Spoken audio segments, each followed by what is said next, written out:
hermanos, les doy la más cordial bienvenida a esta nueva reunión, a este nuevo culto, esperando que puedan estar en sus casas, esperando escuchar la palabra del Señor.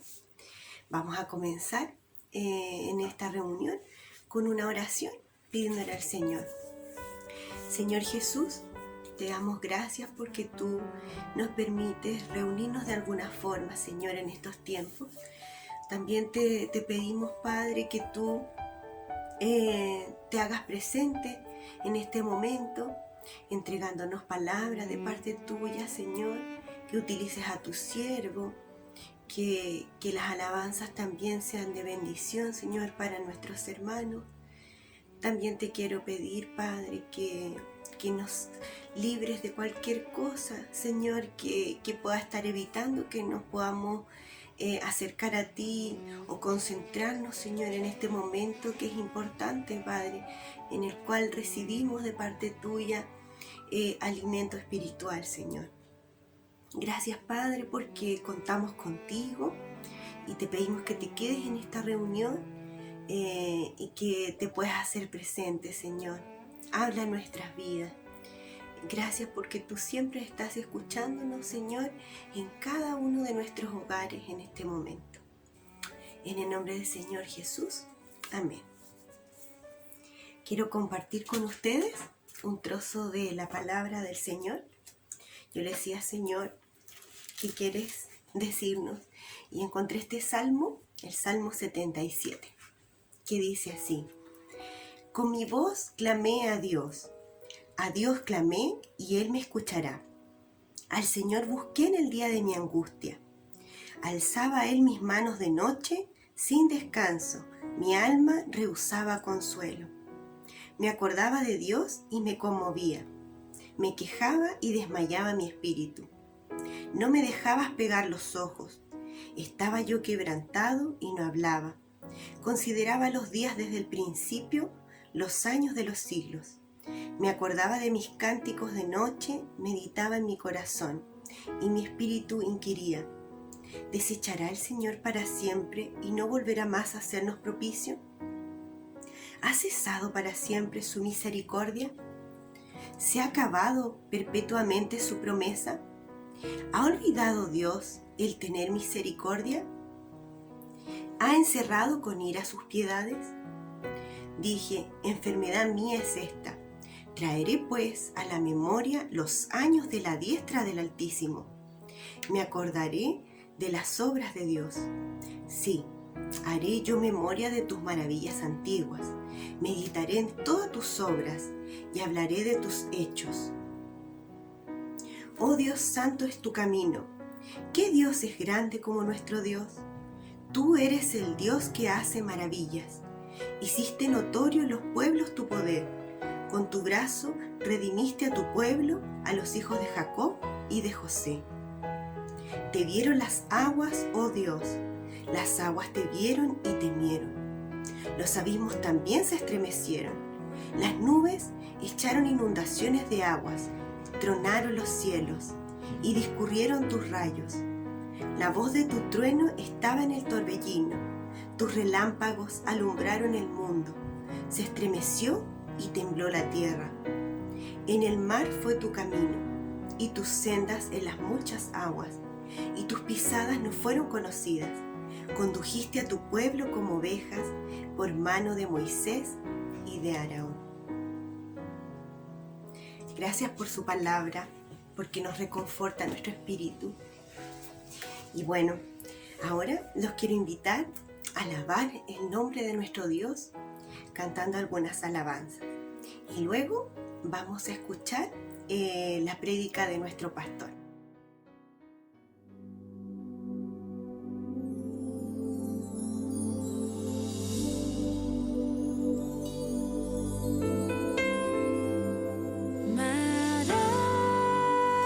Maravilloso es, maravilloso es, cuando pienso que Dios me ama a mí.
Buenos días, estimados hermanos. Un gusto nuevamente saludarles y compartir algunos minutos con ustedes la palabra del Señor.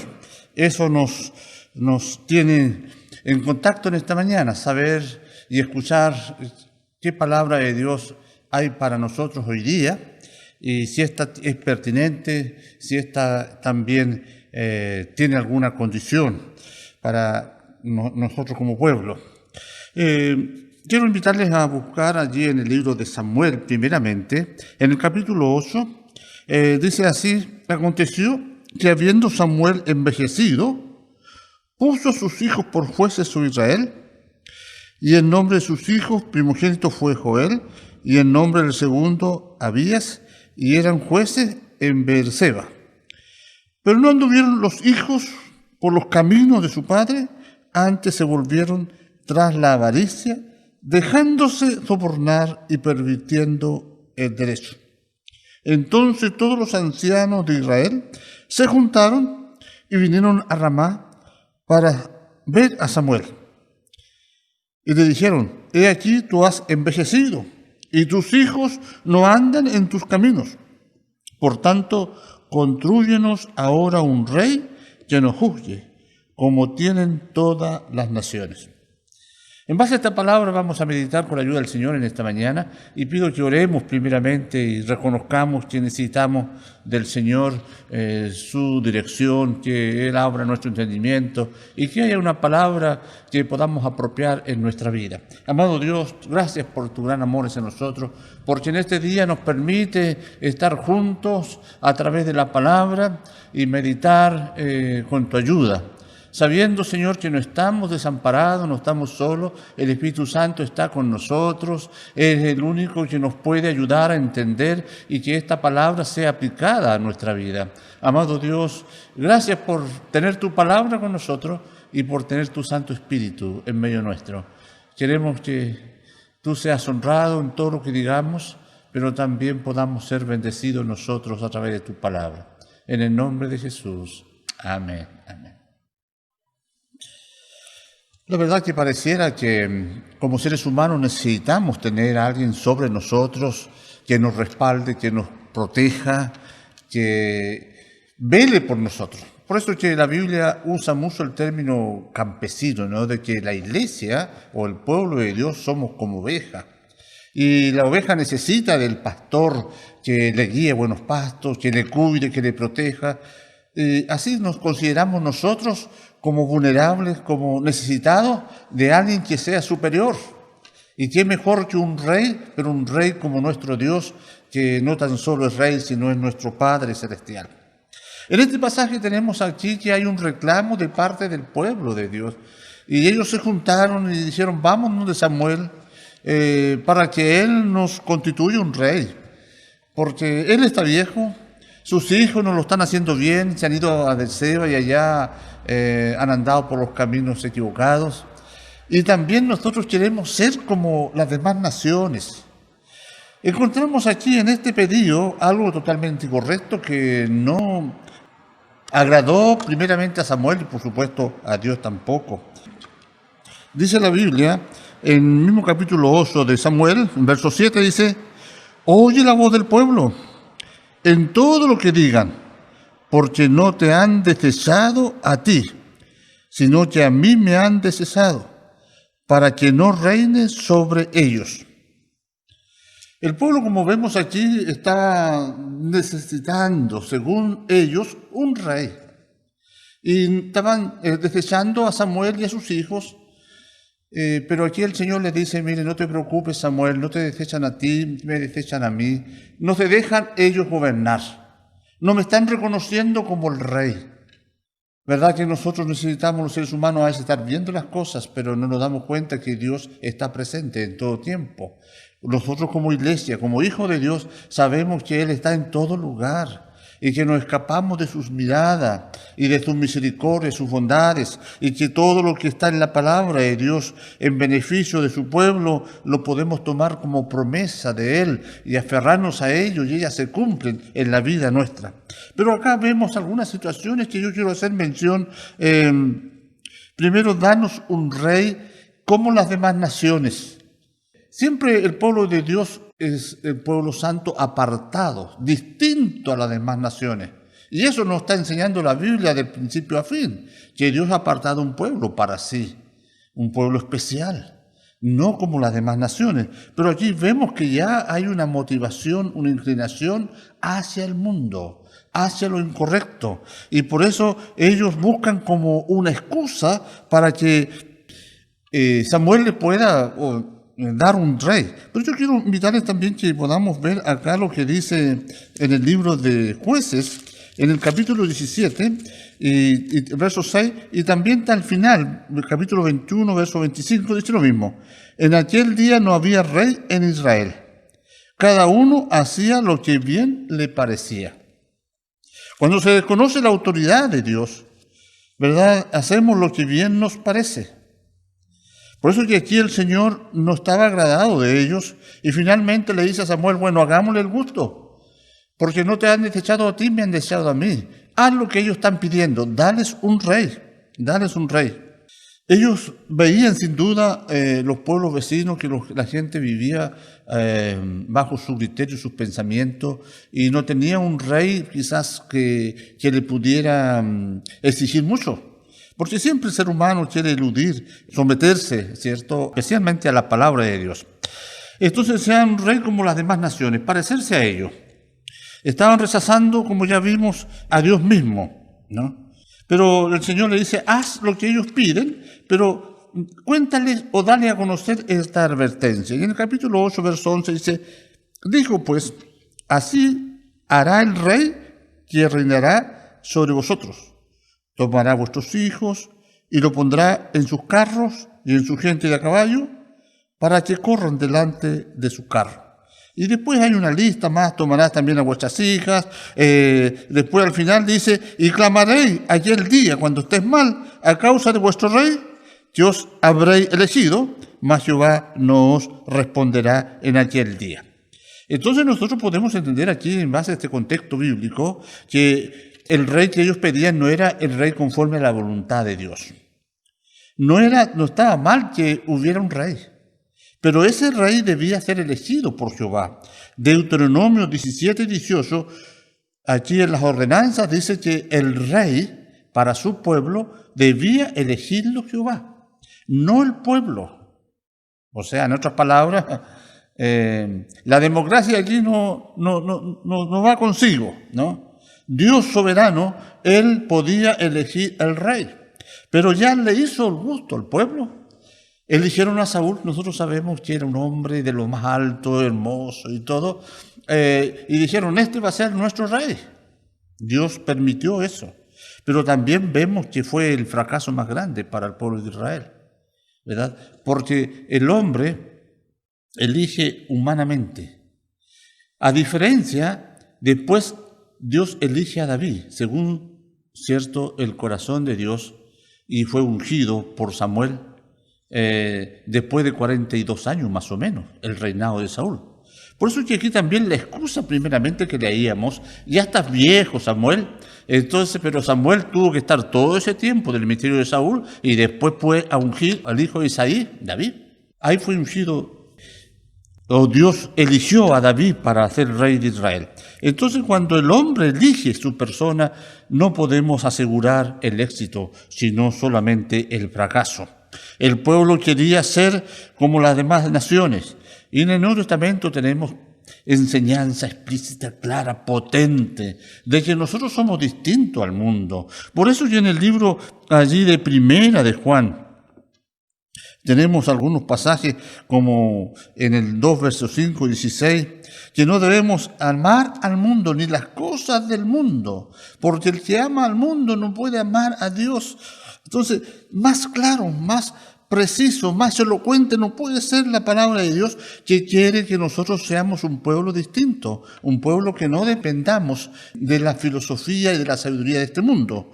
Porque más abajo también, o en otros pasajes de la Escritura, vemos que la sabiduría de este mundo es engañosa, según lo dice la Biblia, ¿no? A veces nos sorprendemos de los avances tecnológicos, científicos, claro, pero la sabiduría es engañosa. Y vamos a leer algunos proverbios. Por ejemplo, Proverbios 3, verso 7 dice: no seas sabio en tu propia opinión. Teme a Jehová y apártate del mal. No seas sabio en tu propia opinión. Nos está diciendo que no seamos sabios, no consideremos, no valoremos nuestra propia opinión. Más bien, apártate del mal. El libro de Isaías, en el capítulo 5, el verso 21, dice como sigue: ay de los sabios en sus propios ojos y de los que son prudentes delante de sí mismo. Bueno, aquí está aludiendo de que alguien que se sienta capacitado, sabio, en sus propios ojos, ante sus propios ojos, su propia mirada, su propia forma de ver las cosas, ¿verdad? No debiera ser así. En el libro de Romanos, también para leerle otro texto, en el capítulo 12, verso 16 de Romanos, refiriéndose también a algo muy similar que hemos leído, dice: unánime entre vosotros, no altivos, sino asociándoos con los humildes, no seáis sabios en vuestra propia opinión. Está hablando de la sabiduría humana, de la pretensión de que nosotros podemos hacer las cosas. Este mundo es guiado por su propio criterio, desconociendo un Dios soberano, desconociendo la palabra de Dios. Muy parecido como en el tiempo de los jueces, como diciendo no hay rey y cada uno hacía lo que bien le parecía. Eso es el principio de este mundo. Cada uno hace lo que bien le parece. Y la iglesia, en este caso aquí el pueblo de Israel, quería vivir conforme a la forma de vida de la gente que no era del pueblo de Israel. Y la iglesia en el día de hoy tenemos la misma tendencia, la misma tentación de vivir bajo nuestros propios criterios y creyendo que nuestra forma de pensar está muy bien, desconociendo la palabra de Dios, el consejo de Dios. Y yo quisiera mostrarle dos ejemplos del fracaso de la capacidad, de la sabiduría, del pensamiento de los hombres, y uno es el Salmo 53. El escritor bíblico de este salmo lo dice en una forma muy clara para nosotros. Dice el verso 1: ciertamente es bueno Dios para con Israel, para con los limpios de corazón. Y él aquí está testificando, contando su propia experiencia, su luz espiritual. El verso 2 dice: y en cuanto a mí, casi se deslizaron mis pies, por poco rebalaron mis pasos, porque tuve envidia de los arrogantes, viendo la prosperidad de los impíos, de las otras naciones, de los que no tienen a Jehová como Dios y como Rey. ¿Verdad? ¿Qué nos pasa a nosotros también? Que somos llevados y motivados por el progreso de los demás, que muchos no tienen en cuenta a Dios, pero no les va mal. ¿Se fijan? Progresan, tienen buenos autos, tienen buenas casas, tienen buenos ingresos. Por eso que el salmista, mirando su entorno, entonces dice: en cuanto a mí, casi se deslizaron mis pies. Él era tentado, por poco rebalaron mis pasos, ¿verdad? Porque empecé a tener envidia de ellos que progresaban, que eran arrogantes, que prosperaban. Eran impíos. En el verso 12 nos da un poquito más luz. He aquí estos impíos, sin ser turbados del mundo, alcanzaron riqueza. Verdaderamente en vano he limpiado mi corazón y lavado mis manos en inocencia. Es una conversión muy profunda. Quizás muchos de los creyentes hemos tenido un momento así de duda, de conflicto espiritual, que de repente decimos: ¿para qué santifico mi vida? ¿Para qué agrado a Dios? ¿Por qué vivo de esta manera? Porque la palabra sí me enseña, pero los demás viven como quieren y les va mejor que a mí. Entonces, realmente podemos entender al pueblo hebreo cuando quería un rey y quería ser como las demás naciones. ¿Acaso nosotros también estamos en esa, verdad? Y a veces nos dejamos llevar por esta corriente de este mundo. Hay otro pasaje de la Escritura de uno de los profetas menores, y este profeta, él dice: ustedes viven en casas artesanadas o casas pudientes, se han dedicado a acomodarse en esta vida. Y eso es cuando ellos estaban allí volviendo del cautiverio, ¿no? De Babilonia. Entonces ellos llegaron allí y empezaron a edificar sus casas. Pero viene la reprensión pronto de Dios. Dice, ¿están bien lo que están haciendo? ¿Verdad? Ustedes se preocupan por su bienestar terrenal, se acomodan cada vez más, pero mi casa está desierta. Ese cuadro grafica muy bien lo que nos puede pasar a nosotros, que velamos tanto por nuestro bienestar terrenal, pero no nos preocupamos de nuestra relación espiritual. Eso es lo que debiera como iglesia, como creyente, ser nuestra mayor motivación, nuestro mayor interés. Que nosotros podamos, más que preocuparnos, todo en su orden, por supuesto, de las cosas terrenas, y como este mundo lo hace, preocupando de nuestra relación con nuestro Dios. En el Salmo que le hacía mención, el 73, creo que la conclusión de esta reflexión es muy interesante porque está confundido el ser humano. Ve que todo su esfuerzo es en vano, pero ¿saben? Después que medita y ve y está en esa lucha, viene la reflexión correcta. En el verso 17 dice, hasta que entrando en el santuario de Dios, o sea, buscando a Dios, concentrándose en Dios, estando en la presencia de Dios, en la oración, comprendí el fin de ello. Ciertamente lo has puesto en deslizadero, en asolamiento lo harás caer. Y después en el 25 dice, ¿a quién tengo yo en los cielos sino a ti? Y fuera de ti nada deseo en la tierra. Mi carne y mi corazón desfallecen, mas la roca de mi corazón y mi porción es Dios para siempre. Termina victorioso espiritualmente, ¿verdad? Y se da cuenta de que el impío, el que no tiene a Cristo, le puede ir bien cierto tiempo, pero su fin, la Biblia lo describe. El pueblo de Israel también quería un rey, quería desconocer, volverle la espalda a Dios, ¿verdad? Pero el Señor les dijo, van a clamar a mí y ya yo no los voy a atender, ¿verdad? Porque han buscado sus propios caminos, han vivido en sus propios pensamientos y me han desconocido a mí. Un fuerte mensaje para nosotros como creyentes. Por eso es importante que nosotros no dejemos estas herramientas espirituales, la oración, la palabra de Dios, porque ella es la única que nos mantiene en el camino correcto. Tu palabra es lumbrera a nuestro camino, para poder hacer siempre la voluntad de Dios y que no venga a nuestra vida por descuido de la oración, de la palabra, esa tentación de encariñarnos, de mirar a este mundo y de volverle la espalda a Dios y estar allí esperando solamente nuestro propio fracaso.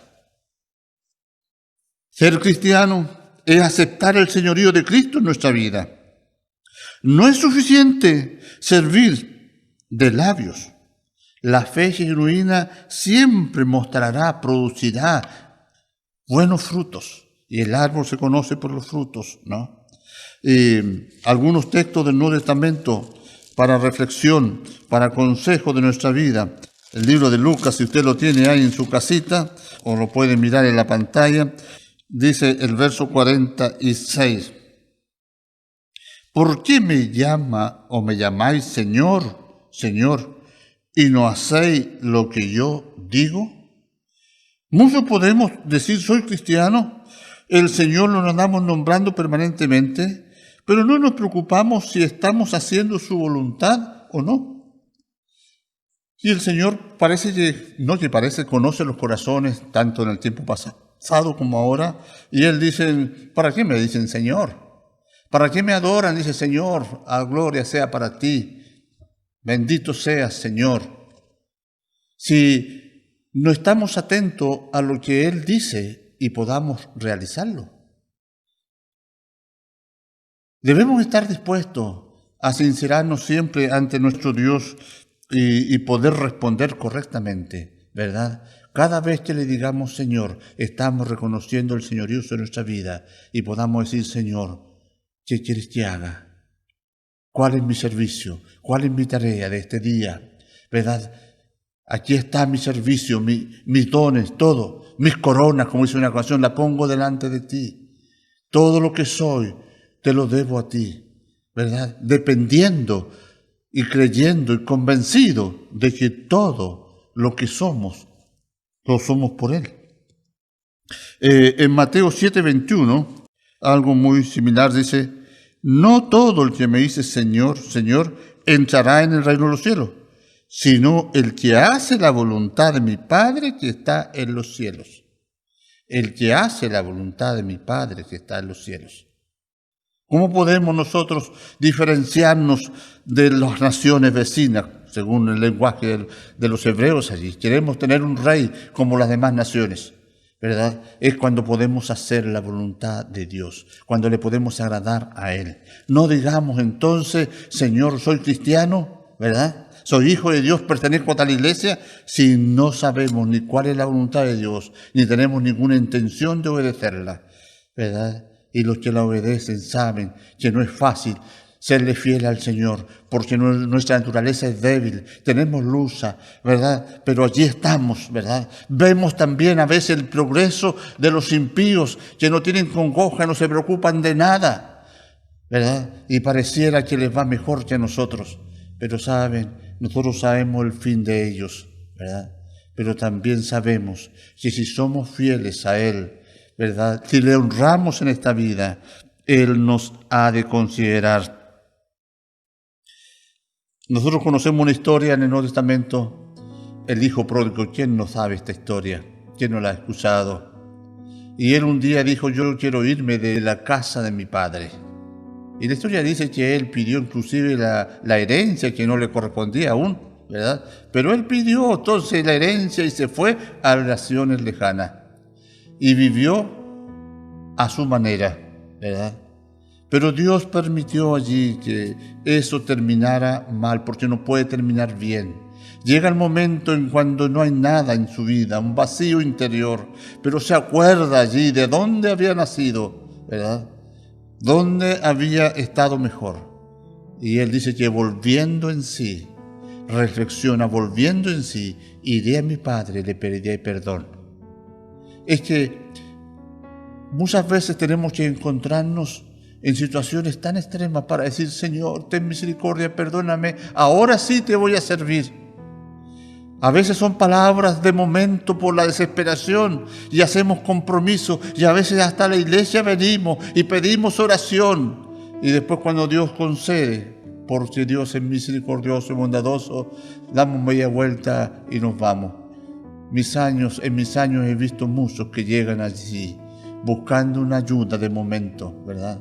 Pero también cuando el Hijo de Dios, ¿verdad?, se da cuenta que ha tomado el camino equivocado, ¿verdad?, y tiene reflexión y vuelve, ¿verdad?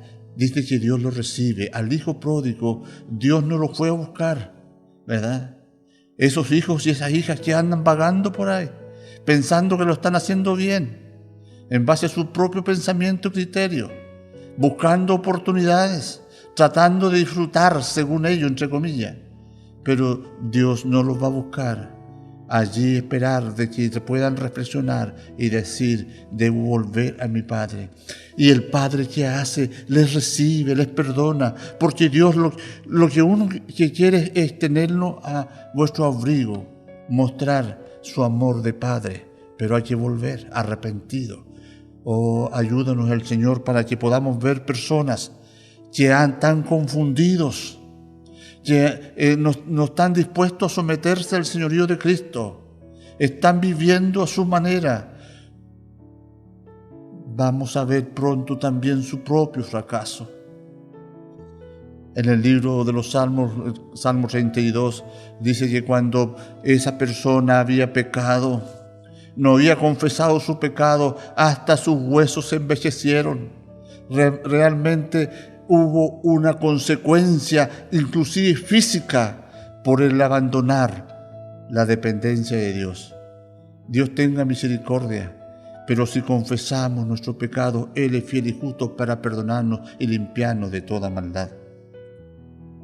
Hay un Dios que quiere reinar sobre nuestras vidas. Por eso que le decimos Cristo, el Mesías, el Rey. Él es Rey, Él es Señor, y Él quiere ser el Señor de tu vida. Él quiere darte seguridad y confianza. Él quiere darte esperanza. Claro, ese es nuestro Dios. Seamos fieles en este tiempo. No descuidemos la palabra de Dios. No descuidemos el concentrarnos en la oración y depender y pedir a Dios: Señor, ayúdame en este día, ayúdame en este tiempo. Si hay un retiro espiritual, si hay un tema de oración, si hay algo que nos va a fortalecer espiritualmente, hagamos todo esfuerzo por participar, por buscar más de Dios. ¿Saben? Cuando amamos a Dios, evidenciamos que nos interesa a Dios, ¿verdad? Que no son palabras, sino eso. Que nos interesa conocerle más, que nos interesa hacer su voluntad, porque nuestro Dios un día también nos mostrará nuestros errores y nos veremos muy arrepentidos de no haber obedecido a su palabra. Dios es un Dios misericordioso y Dios siempre nos da la oportunidad de volver hacia Él. Podemos equivocarnos, pero Él está diciendo: venid a mí para que tengan vida. Vamos a orar. Querido Padre, gracias por esa historia de este pueblo que siempre nos está con sus errores motivando a no cometerlos nosotros.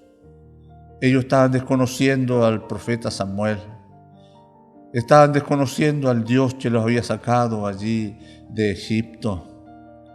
El que le había dado todas esas promesas de bendición en ese lugar. Pero ellos un día se dieron cuenta y quisieron vivir como las demás naciones. Amado Padre, nosotros estamos insertos también en esta sociedad, donde esta sociedad no te busca y no te tiene en cuenta. Y estamos viviendo en tiempos muy difíciles, donde tu nombre molesta a muchos en este tiempo. Por eso nos preocupa la Constitución, que al ser hecha de cero puedan sacar esas palabritas allí, ¿verdad? Que somos un Dios, que reconocemos al Señor, como dice la canción nacional. Amado Padre, bendice a la iglesia en este tiempo, que podamos valorar lo que nos has dado, que podamos apreciar la palabra, que podamos estar en contacto contigo y que no nos dejemos llevar por la corriente de este mundo, que aparece muy, muy maravillosa, pero ya sabemos su fin. Por eso ayúdanos para hacerte fieles. Pido esta bendición en el nombre de Jesús. Amén.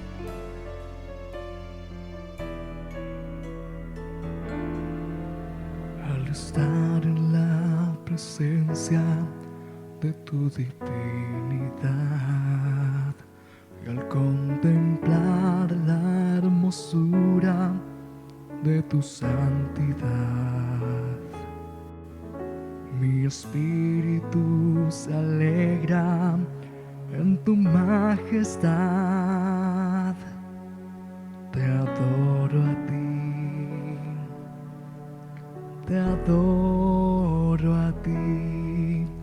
Cuando veo la grandeza de tu dulce amor y compruebo la pureza de tu corazón, mi espíritu se alegra en tu majestad. Te adoro a ti, te adoro a ti. Y al estar aquí delante de ti, te adoraré, postrado ante ti, mi corazón te adora, oh Dios. Y siempre quiero estar para adorar y contemplar tu santidad. Te adoro a ti, Señor, te adoro a ti.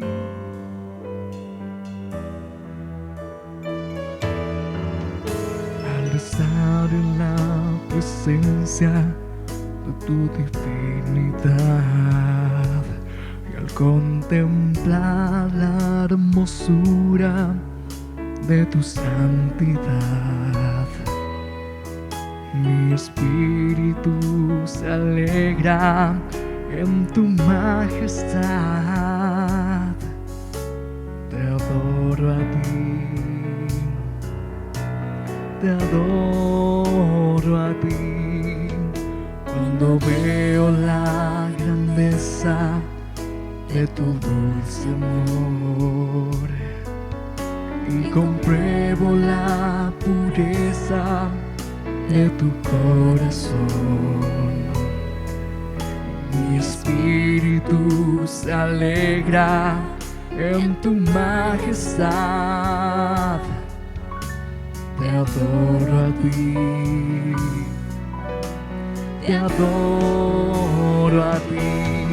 Y al estar aquí delante de ti te adoraré. Postrado ante ti, mi corazón te adora, oh Dios.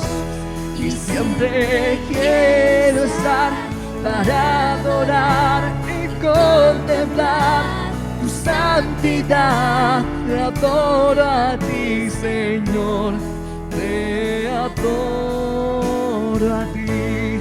Y al estar aquí delante de ti te adoraré. Postrado ante ti, mi corazón te adora, oh Dios. Y siempre quiero estar para adorar y contemplar tu santidad. Te adoro a ti, Señor, te adoro a ti. Te adoro a ti, Señor, te adoro a ti.